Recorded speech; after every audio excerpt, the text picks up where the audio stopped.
I thought my brother was my best friend, until I saw the group chat I was never supposed to see. If you asked me who I trusted most in the world, I wouldn't even blink. My brother, 100%. We grew up with just 2 years between us, close enough to share the same friends but far enough apart that he could still teach me things. Mark was always the one I went to first with news, good or bad. The person whose opinion mattered more than anyone else's. My confidant. My ally. At least that's what I believed. We shared everything growing up. Same bedroom until I was 12. Same taste in music, mostly because I adopted whatever bands he brought home. Same after-school routines, shooting hoops in the driveway until Mom called us in for dinner. We had the kind of shorthand communication that made other people feel like outsiders. A raised eyebrow or slight nod conveying entire conversations. Even as adults, nothing much changed. We both ended up in the same city after college. We lived just 15 minutes apart. Sunday dinners at my place became our tradition. I'd cook, he'd bring beer. We'd watch the game or just catch up, filling each other in on work drama or dating stories. I thought we were still that same unbreakable unit. I remember the last Sunday before everything changed. Mark was telling me about some promotion he was up for, and I was genuinely excited for him. I remember thinking how lucky I was to have someone I could celebrate with so easily, without any jealousy or competition. When good things happened to him, they felt like they were happening to me too. That's how intertwined our lives were, or so I believed. My apartment had become something of a second home for him. He'd crash on my couch after late nights out. He knew where I kept the spare key. He'd help himself to whatever was in my fridge. I never minded. That's what brothers do, what we'd always done. I extended the same privileges at his place, though I used them less frequently. Mark always had the busier social calendar, the more active life. I was the planner, the settled one, the one people called reliable. I only saw it because he left his laptop open. He'd come over to watch the playoff game, stepped out to take a call, and left his MacBook sitting on my coffee table. I wasn't snooping. I swear that's not who I am. But a message notification popped up, and my own name caught my eye. Just a glimpse at first. Ryan's gonna be. That's all I could see in the preview. Ryan's gonna be what? The cursor hovered over the message for just a second before I clicked. I wish I hadn't. But once you see something like that, you can't unsee it. The group chat was called The Real Circle. I recognized the names immediately. Jake from high school, Tanner and Luis from college, a couple guys from Mark's work I'd met at happy hours. All people I considered friends. All people who, apparently, had a separate discussion thread specifically to talk about me. Ryan's gonna be pissed when he finds out we're all going to Austin without him. The full message read. From Jake. I scrolled up slightly, confused. Austin? Nobody had mentioned a trip. My brother responded almost immediately. Nah. I'll make up some excuse about it being a last-minute work thing. He'll buy it. Always does. The conversation continued, planning details of a weekend getaway that had clearly been in the works for weeks. A trip I had never heard about with people I considered my friends. I should have closed the laptop then. Should have respected my brother's privacy. But I couldn't stop scrolling up, reading backwards through months of messages. Ryan texted asking what we're doing this weekend. Told him I was busy with family stuff. Someone back me up if he asks. Did you see Ryan's Instagram post about his promotion? Acting like he's CEO now or something LOL. Had to invite Ryan to poker night. Don't worry, told him it starts at 8 but we're really starting at 7. Should be mostly done by the time he shows. It got worse the further back I scrolled. They weren't just excluding me from plans. They were actively mocking me. My clothes. My apartment. The girl I had been seeing. Even my job, which I had always been proud of. But the worst part wasn't the mockery itself. It was who was leading it. He wasn't just part of it. My brother was the one keeping the fire going. When conversations would drift to other topics, Mark would bring them back to me. You guys won't believe what Ryan said yesterday. Or, check out this text Ryan sent me. Followed by screenshots of our private conversations. Things I had told him in confidence. I read about how he thought I was too clingy, too emotional, too intense. How he was tired of our Sunday dinners but kept them up because he felt obligated. How he complained about having to manage my feelings. How he positioned himself as the cool, laid-back brother burdened with an overly sensitive sibling. At least you can escape him. I've had to deal with this my whole life, he wrote once, followed by laughing emojis. I felt physically ill. My hands were shaking when I finally closed the laptop, carefully positioning it exactly as I had found it. I went to the bathroom and splashed cold water on my face, staring at my reflection and wondering if I even knew myself. Was I really this person they were describing? This burden? This joke? Mark came back inside a few minutes later, completely normal, asking if I had any more of those IPAs he liked. I said I didn't, my voice somehow steady despite the storm inside me. I made an excuse about not feeling well, asked him to cut the night short.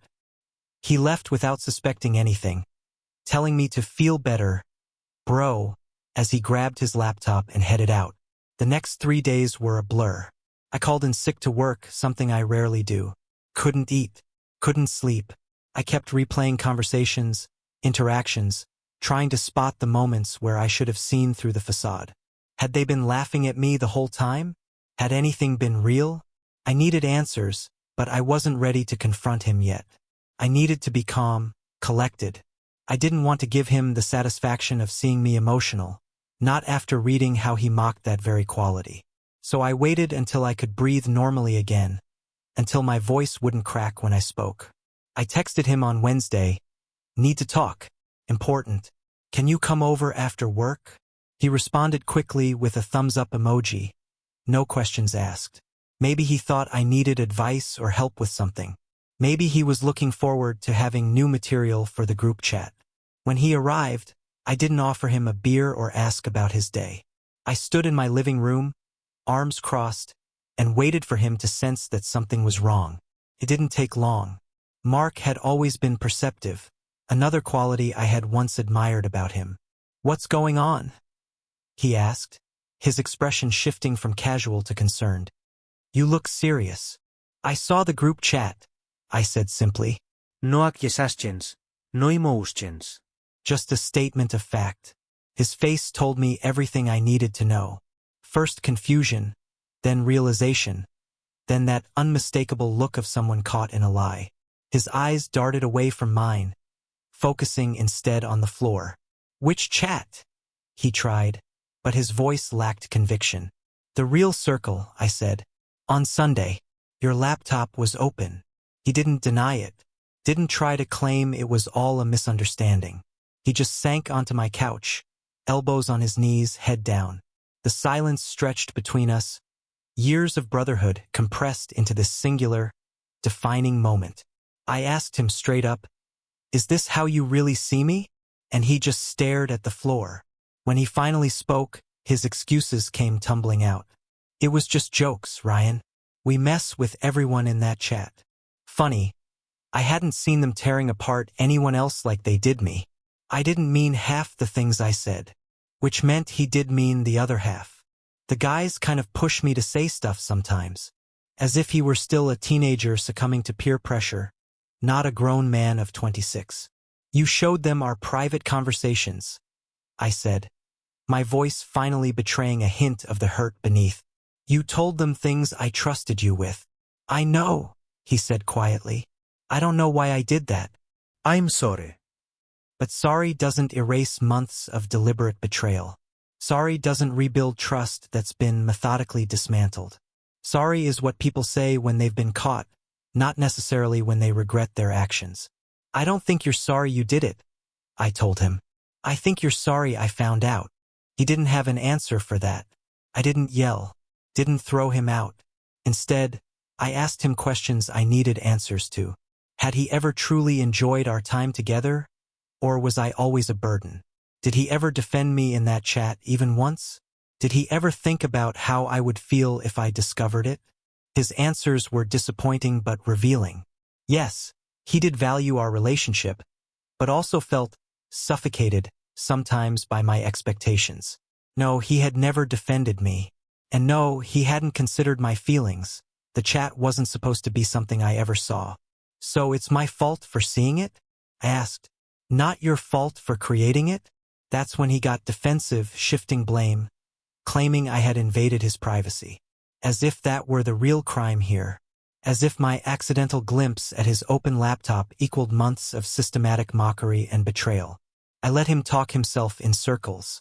Watched as he tried to minimize what he'd done, reframe it, explain it away. And in those moments, I saw my brother clearly for perhaps the first time. Not the idealized version I'd created, but the actual person. Someone capable of extraordinary disloyalty. Someone who would sacrifice me for social capital. Someone I could never fully trust again. I stopped calling him my best friend that day. And honestly, I don't know if he'll ever earn that title back. The weeks that followed were strange. We didn't go no contact, we still have the same family after all. But everything changed. I stopped texting him daily. Sunday dinners ended. When we did see each other, at family gatherings or the occasional group setting, we were polite but distant. The easy brotherhood we'd shared for 24 years had been replaced by something formal and cautious. I found out who my real friends were. Some from that group chat reached out, having heard from Mark what happened. Some apologized. Some made excuses. Some disappeared altogether. I evaluated each relationship individually, deciding who deserved a second chance and who didn't. I set boundaries I'd never needed before. The hardest part wasn't the anger. It was the doubt. The constant questioning of my own perceptions and memories. Were other relationships in my life equally false? Had I always been the butt of the joke? Too naive to notice? Was I truly the clingy, emotional burden they'd painted me to be? I started seeing a therapist. Not because I was broken, but because I needed perspective from someone without skin in the game. Someone who could help me separate valid self-reflection from the destructive self-doubt that betrayal breeds. She helped me understand that while I wasn't perfect, I also wasn't what they'd made me out to be. That their behavior said more about them than it did about me. 6 months later, Mark and I had our first real conversation since the confrontation. We met at a neutral location, a coffee shop downtown, on a rainy Tuesday afternoon. It wasn't my idea. Our mom had been pushing for reconciliation, unaware of the full extent of what had happened. I agreed to meet him more for her sake than his. "I miss you," he said, after we'd exhausted small talk about work and weather. "I miss who we were." "That person you miss?" I replied carefully. "I'm not sure he ever existed. At least not the way I thought he did." Mark nodded slowly, accepting this without argument. "I've been doing a lot of thinking," he said, "about why I did what I did. It wasn't really about you, you know. It was about me, my insecurities." Perhaps that was true. Perhaps he had felt overshadowed in some way or competitive or threatened. Perhaps making me smaller in the eyes of others made him feel bigger. I could understand that intellectually, even empathize with it on some level. But understanding doesn't automatically grant forgiveness. "I'd like to try again," he said. "To be brothers. Real brothers this time." I considered his offer carefully. Part of me wanted to refuse, to protect myself from further hurt. But another part recognized that people can change, can grow, can learn from their mistakes. Not overnight, not with a single conversation, but gradually, through consistent effort and genuine remorse. "We'll always be brothers," I told him. "But trust is earned. If you want mine back, you'll have to work for it." He agreed, and we've been taking small steps since then. I'm cautious now, selective about what I share and how much I invest. I've diversified my emotional portfolio, so to speak, no longer putting all my trust in one person. I've strengthened other relationships, made new friends, created a support system that doesn't hinge on any single connection. I'm not angry anymore. Anger requires energy I'd rather direct elsewhere. But I am changed. More discerning. More self-sufficient. More aware of the subtle ways people show their true character. Family might share blood, but real loyalty is proven over time, not just assumed. That's the lesson I carry forward. Sometimes the people we trust most are the ones who can hurt us deepest. And sometimes that hurt, painful as it is, leads to a more authentic way of living. My brother and I are building something new now. Not the blind, idealized brotherhood of our youth, but something more clear-eyed and honest. Whether it will ever approach what we once had, what I thought we had, remains to be seen. But I know now that whatever relationship we forge will be based on reality, not illusion. And there's a certain freedom in that, despite everything it took to get here.